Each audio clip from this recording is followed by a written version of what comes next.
આપણે આજે અહીંયા આવી ગયા છે બરોડા ગામની અંદર, બરાબર. બરોડા ગામની અંદર આપણા મિત્ર છે અજયભાઈ, અને એ જે ખરું એ ગુલાબ કરે છે. 1.5 વીઘાની અંદર એમણે ગુલાબ કરેલા છે. ઉનાળાની અંદર શું હાલત હતી અને હવે એમની વેસ્ટીજની એગ્રીની બધી પ્રોડક્ટ વાપર્યા પછી એમનો શું અનુભવ છે એ આપણને અજયભાઈ કહેશે. વેસ્ટીજની આપણે ત્રણ પ્રોડક્ટ વાપરી, આપણે 82 યુમિક અને ગોલ્ડ ત્રણ પ્રોડક્ટ વાપરી. પહેલા આપણે 82 ને ખાલી યુમિક બેઝ વાપર્યું હતું, એમાં રિઝલ્ટ મળ્યું મને. એમાં શું હતું કે આ ફોન ફૂટ પકડી લીધી એમ. પછી એટલે ગોલ્ડ વાપરે એમ, ગોલ્ડ વાપર્યું તો પછી મારા જે પેલા ફૂલ આવું હતું વ્હાઈટ, એટલે વ્હાઈટ જેવું થઈ ગયું.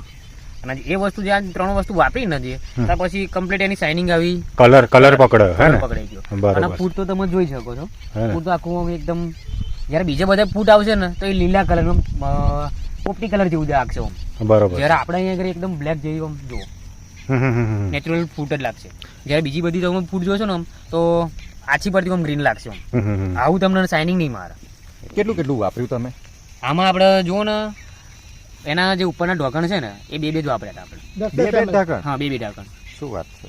અને ગોલ્ડમાં આપણે જે દિવાસળીનું ખોખું આવે છે ને, એક ખોખું એટલે 10 ગ્રામનું 10 ગ્રામ. હા, એ એક ખોખું વાપરી. દોસ્તો, તમે જોઈ શકો છો કે નેચરલ અને ઓર્ગેનિક વસ્તુ વાપરવાથી બરાબર કેટલો ફાયદો થઈ શકે છે. બરાબર. ગુલાબની ખેતી તમે અજયભાઈની જોઈ શકો છો, બહુ જબરદસ્ત ખેતી કરી છે.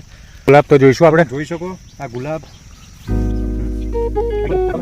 ફૂટ જો કેટલી થઈ છે. આ રહી છું, બીજો છોડ આ રહી કળીઓ જો.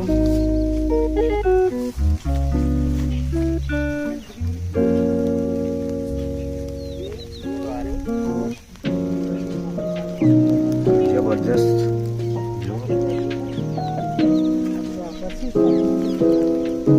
છે ફૂટ. આ ગુલાબ હમણાં તોડે છે.